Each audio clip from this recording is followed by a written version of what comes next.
Hello my little birdies, it's Ebird Online and I'm here with the final part from my review for 90 Day Fiance. It's Season 7, Episode 11, Blindsided. And in this review I'm going to talk about Tanya and Syngin, Micheal and Juliana, and Robert and Anny. And it seems to me as if Tanya and Syngin are on the skids. This week Tanya admitted that Syngin isn't her soulmate, and in fact her soulmate was one of her first love. And I'm going to discuss with you if Syngin will ever get the message that this relationship is completely one-sided. But first, a massive thank you to everybody who's subscribed. I've managed to hit my 18,000 subscribers. Thank you so much to everyone who's supported me thus far, and if you haven't yet, please don't forget to press that red button and subscribe to my channel. And if you're a fan of sardonic tweets, you can follow me on Twitter at mbird99. So first up, we're going to talk about Tanya and Syngin. So Tanya and Syngin are at Tanya's house, and Syngin tells us that even though he and Tanya argued last week in the car, you've got to forgive and move on. He says he won't forget, but he doesn't want to go around with hate in his heart. And I say to Syngin, rather than just forgiving,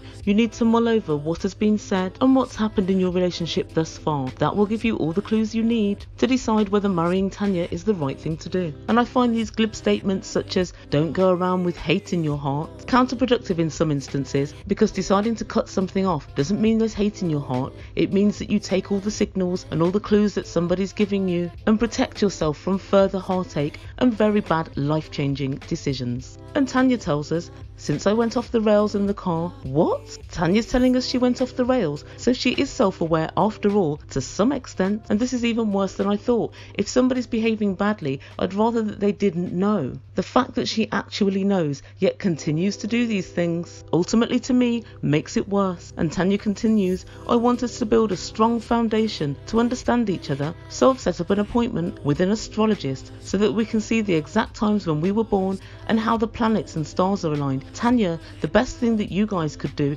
is to see a relationship guidance counsellor to find out if you're even supposed to be together, and if your relationship isn't just based on what you think Syngin can give you, i.e. a baby and somebody to build the family that you want with, rather than somebody that you actually love and want to give something to. Before they begin, Syngin needs to find out the exact time when he was born, so he calls his mum and she tells him you were born at 20 to 3 in the morning. So the astrologist's name is Daisy October, and they set up a Skype link and they talk to her via a computer screen. She's otherwise known as Afro Mystique, and she said she'd looked at the chart and she'd deciphered from their relationship that sex was a priority, and she said the soul keeps you together. Do you feel that you're soulmates? And straight away Syngin said, yes, I believe we have such a strong connection. I think we must have met before. I feel Tanya's my soulmate. And Tanya said, well, I don't really think I have that full soulmate feeling. And Syngin said, what are you feeling? The Ebird could answer what she was feeling last week, Syngin, and that was a rasta on the beach in Costa Rica. And Tanya stuttered on, I know that our souls are meant to be, and I know that we're supposed to be together now, but I don't know if we're supposed to be together forever. I know that you're meant to be the father of my children, but I feel that my first love was my true soulmate. And then Afro Mystique said, if you don't remember anything else, remember this: truth, honesty, and the root of any truth you have is the most important thing in your relationship. Well, the truth is, Syngin, you're going out with a narcissist and nothing good will ever come from this relationship. And when they were talking to producers, Tanya said, I'm glad I've finally said it. I'm glad that it's finally out. And Syngin said what? Is this something that you've been hiding? Did you want to tell me that I'm not really your soulmate and that somebody else you feel is your soulmate? And Tanya said, I love you, but I feel as if my first love was my soulmate. I don't want to hurt you. And Syngin said, what? So you felt more with him than you felt for me? And then Afro Mystique said, it's been a pleasure, guys. Afro Mystique, it certainly hasn't been a pleasure for Syngin. Of that you can be sure. And Tanya continued, I don't know. Soulmates are supposed to intertwine, and you intertwine with different people at different times. And at this point, Syngin had heard enough. He said, I need a break from filming. And Tanya said, yeah, I'll let you process this information. What, process the fact that you feel a stronger connection with somebody else rather than me, but yet you've got me over here from South Africa, changing my life, changing everything, and potentially being the father of your child, for you to decide down the line that you don't want to be with me and you'd rather be with him? That's some information. That really is some information. In fact, it's unbelievable. And Syngin went to bed. Tanya wanted to talk further, but he said, I don't want to discuss it any further. I've been saying for weeks that Tanya is self-absorbed, egotistical, thoughtless, and inconsiderate. Of all these facts, to my mind, there's no debate. But I put it to you that also, she's contemptible, she's callous, she's cruel. But I'd like to elaborate further. Even if you're feeling these feelings, feelings, why do that to Sinjin on camera? And I know people say, oh, it's production messing around, it's the producers. Remember, we're not fools, we're not idiots, and we're not puppets. We don't have to do whatever the producers tell us on camera. There are certain things that you are going to do behind closed doors, and this is one of them. And Tanya's also lily-livered. She used a third party, Afro Mystique, to help her deliver this hammer blow. Why does she demand so much when she offers, I would say so little, but in fact she offers nothing. Some would say less than nothing. A green card's only useful if you wanted it anyway, and I think Sinjin came there specifically for Tanya, and because he feels he's found a soulmate and that they have a love connection. In any relationship there's supposed to be something you give and then obviously you take as well, but it seems to me that Tanya's giving nothing. She didn't sort out somewhere for him to live. She disappeared off for 30 days to Costa Rica to do a course that she wanted to do. When she disappeared, she didn't even sort out things for him to do, like family or friends for him to hang out with. She thought all the time about herself. She's given absolutely nothing. And whilst doing all of this, she's demanding that Sinjin marries her, that Sinjin moves continents, that Sinjin fits himself into her life, and that Sinjin has children many years before he's actually ready to have children, just because it fits her timeline. She tells us, I'm going to be 30, and when I'm 30 half my eggs disappear. If this is Tanya's understanding of biological matters, I worry for the people she's treating with serious illnesses from the 4-week course she did in Costa Rica. She seems to have scant regard for science and actual known facts, and she makes things up just to fit her narrative. She could wait till she's 32, 34, 36 until she starts a family, but oh no, Tanya wants to do it right now, and she's got a strict timeline, and she's forcing Sinjin, who she's admitted now isn't really her actual soulmate, to go along with this timeline just for her own selfish ends. Guys, what do you think? Do you think the final nail is in the coffin? Do you think Sinjin will wake up and smell the coffee and keep it moving? Please put your comments down below and we'll see what happens next week. So next up, we're going to talk about Juliana and Micheal. And today is D-Day. It's Juliana and Micheal's wedding, and we first see Micheal sat in the kitchen with a couple of his friends. And Micheal tells us it's been hectic and time is just zipping by. He lists all the people that he's got going to the wedding, all 50 of them, and his two friends say that this wedding is much more chilled out than his previous wedding, and there's lots of manly backslapping. Everybody's happy, guys, and finally we see Micheal not looking like somebody on his way from double maths to science, shouting detentions for all those who are running in the corridor. And Micheal takes us to his wardrobe and he explains he has 2 tuxedos, an aspirational tux and a backup tux. Unfortunately for Micheal, he has to wear the backup tux, and I guess it's just lucky that he's managed to get his aspirational wife. And next we go and see Juliana, and she's sadly telling us she has just 2 friends coming to the wedding.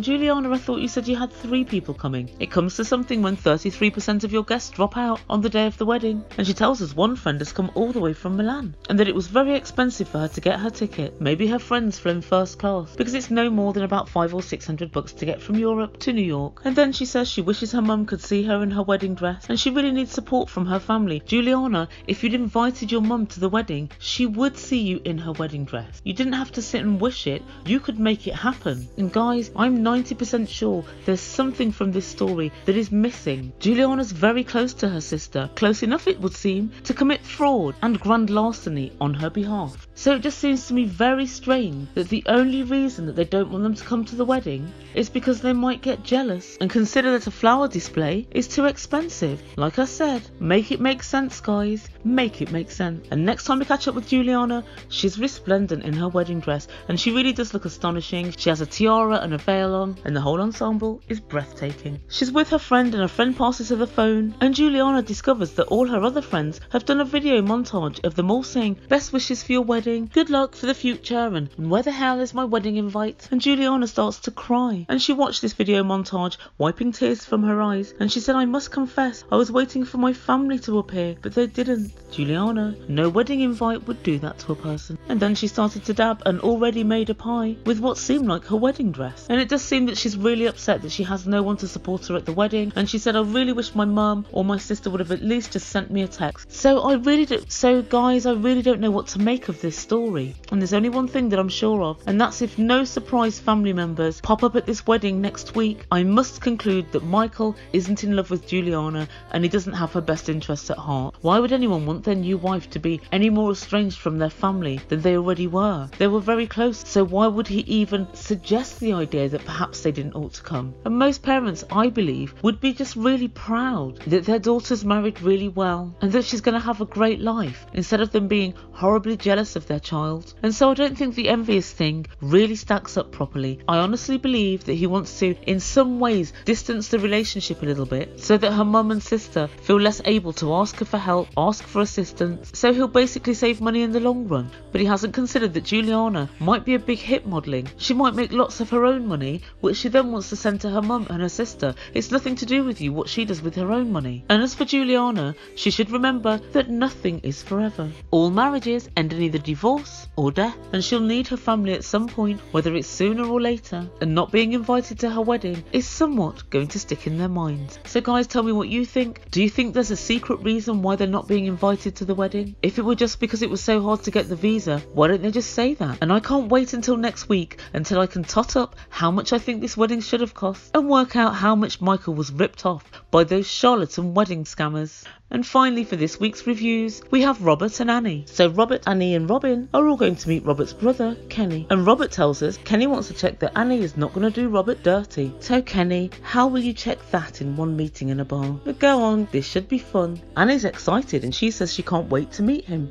And Robert explains that Kenny was also the result of a broken home and that he and Kenny didn't grow up together. But nevertheless, they treat each other like brothers. And Anny says, but you show love to your brother though. Yeah, of course we do. And she said, I'm really looking forward to meeting him. So they arrive at the restaurant and they sit down, and Robert tells us it's a really good vibe and a really good feel, and he's hoping that the family can finally become one. Become one what, Robert? One fucked up place to be? Yes, it can. And they're all sitting around drinking and chatting, and Robin was getting a bit happy and she said, oh, I love all of y'all. And Anny said to Kenny, are you going to love me too? And she said it in kind of a playful way. And Kenny was quite stern back with her. He said, I don't know. I'm trying to see. I hope so. And Robert said, you got to get to know her before you can judge her, Kenny. And Kenny tells producers that Anny's very attractive and she's just his brother's type. But he's very worried because all of Robert's ex-relationships have been bad ones and the women have made it all about them. Oh, Kenny, who told you that? Even Robert has said he was a player back in the day. Where you find a guy that's a player, a liar and a peasant, you'll find miserable and moaning women. And then Kenny said to Anny, have you got any kids? And Robin said, Bryson's her kid. Bryson absolutely loves her. And Kenny said, you can handle Bryson?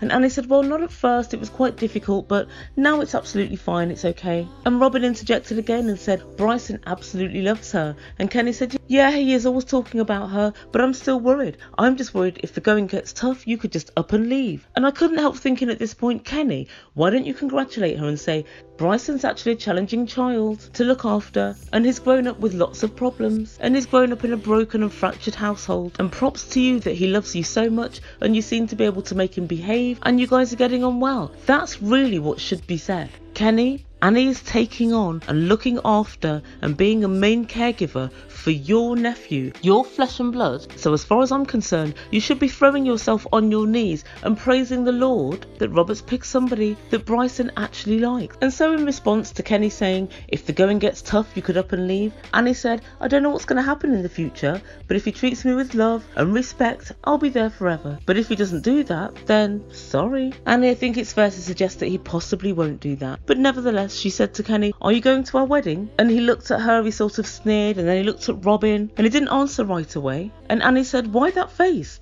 Don't you like me? Why are you sneering? And Kenny said, well, I'm just meeting you for the first time. I mean, I don't know about the wedding. And Anny said, it's because you're family. That's why I'm asking you. I assumed you'd be going. But he still didn't answer, and he was still being low-key rude. And so Anny did what Anny does best. She switched her flip mode, and she said, are you cheap too, like Robert? And Robert said, I'm not cheap.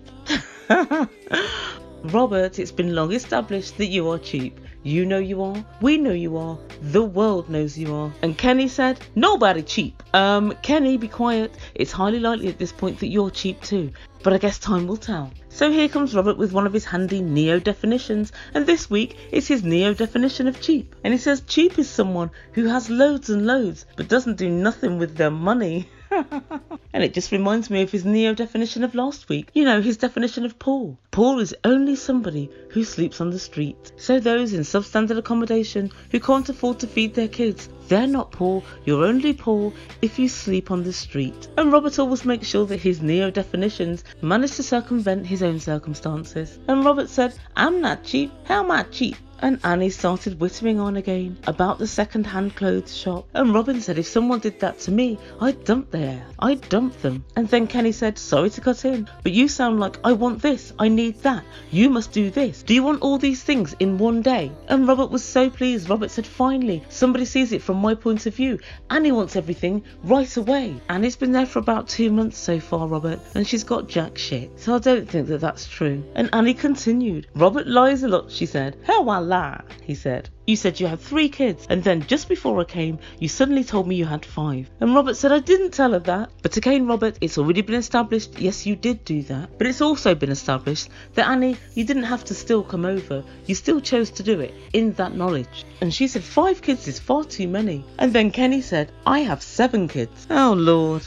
I knew it. These 2 brothers are cut from the same cheap nylon. And then Kenny said, we don't know what you do. You could be a streetwalker back in your country for all we know. And Annie ran out crying. Nobody bothered to go after her. And they all just sat there and drank and just continued their evening with Annie standing outside. And Annie tells us Robert talks like he doesn't love me. And she said, I feel very lonely here. And she does look very lonely standing all alone outside. But I think somehow she needs to get used to it. I don't think anything's going to change anytime soon.